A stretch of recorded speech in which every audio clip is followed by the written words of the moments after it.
So it is not a great quarterback draft. But there's about 5 or 6 guys that I think are worth just addressing.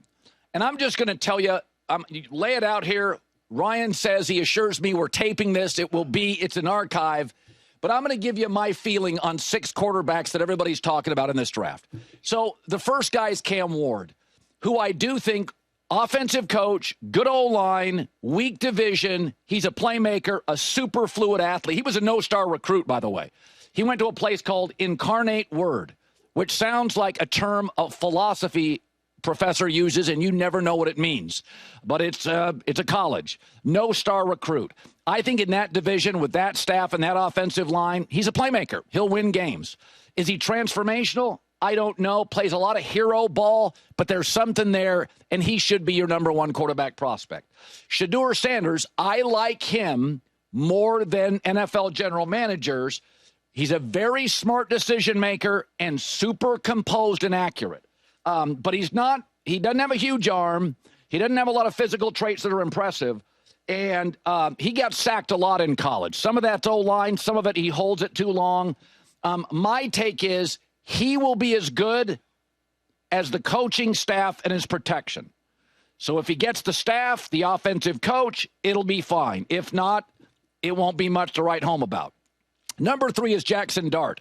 Folks, I see Zach Wilson with the Jets.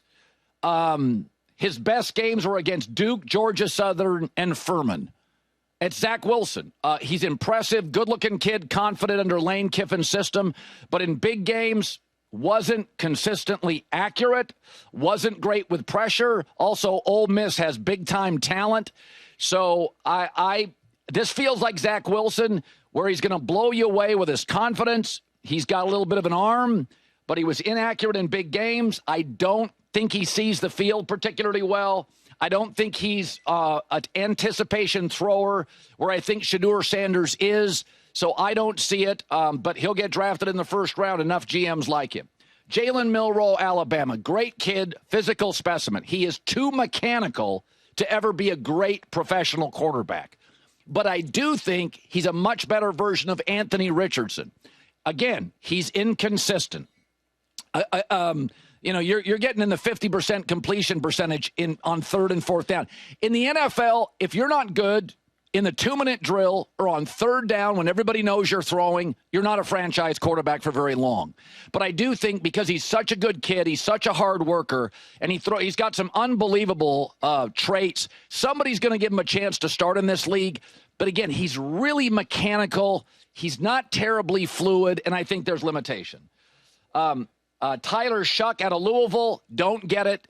Too many injuries in college. Big kid who can throw it, looks the part. But remember, he's older than Trevor Lawrence right now. So the college kids that stay in college forever, again, he's going to be 27 here pretty quickly, are playing against 20-year-olds and 21-year-olds. So a little overvalued to me. And then Kyle McCord at Syracuse, who I've been saying now for 3 months, I think he's the sleeper. Good in big games, anticipation thrower, moves well enough, accurate, highly productive at Ohio State, had that win against Notre Dame. I like him. I think there's an argument he's the second best quarterback in this class. Kyle McCord at Syracuse, formerly of Ohio State. He's my sleeper. Cam's the best, and Shedeur will be as good as where he lands. All right, Colin right, Colin wrong on a Monday. Good to be back live in Los Angeles. It's The Herd.